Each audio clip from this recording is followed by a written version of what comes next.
pagi pemirsa, berjumpa lagi dengan saya Maila Aditya dalam acara Sekilas Berita edisi Jumat 22 November 2024. Pada kesempatan kali ini, kami akan membahas sebuah topik mengenai kebijakan iklim di Eropa. Saat ini kami sudah terhubung dengan Vivi Fitria yang saat ini sudah bersama narasumber kita pada pagi hari ini. Dengan Vivi Fitria, apakah sudah tersambung? Terima kasih kepada Maila Aditya. Baik, saya sekarang sedang bersama narasumber yang akan membahas terkait kebijakan iklim di Eropa. Permisi Kak. Iya, kenapa ya? Di sini aku mau tanya, menurut Kakak faktor apa saja sih yang membuat perbedaan anggota-anggota Uni Eropa ini terhadap kebijakan lingkungan di Eropa?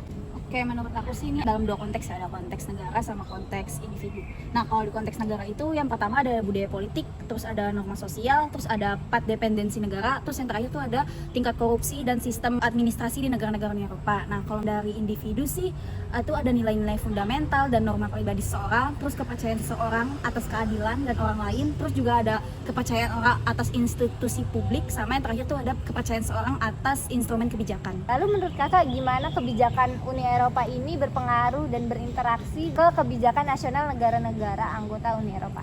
Yang pertama, Uni Eropa ini jelas bakal membuat peraturan yang wajib diikuti oleh negara-negara anggota Uni Eropa dalam peraturan nasional mereka. Nah, kalau misalkan ternyata nanti nggak ada perubahan tentang iklim itu, nanti Uni Eropa ini bakal ngasih denda ke negara-negara itu. Tapi Uni Eropa itu juga bakal ngasih dana dan teknis supaya peraturan itu tetap terlaksana. Terima kasih atas informasinya. Kita akan beralih ke narasumber yang berikutnya.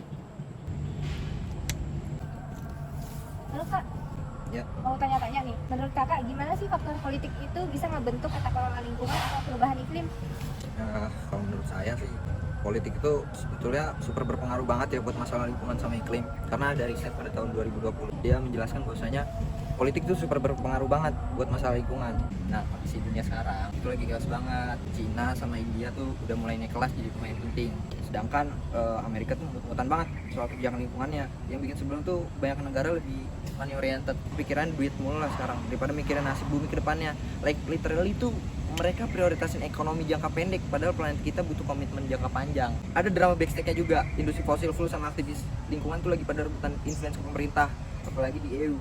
Mengambil keputusan tuh ribet banget, karena harus nego sama banyak negara dan kepentingan tuh beda-beda. Yang bikin pusing tuh ada gap antara percaya sains sama yang masa sih yang benar. Makanya ini bikin implementasi kebijakan iklim tuh jadi super challenging, ya kayak cipars gitu. Situasinya tuh complicated banget, kebijakan iklim yang harusnya udah jadi dari lama jadi keteteran.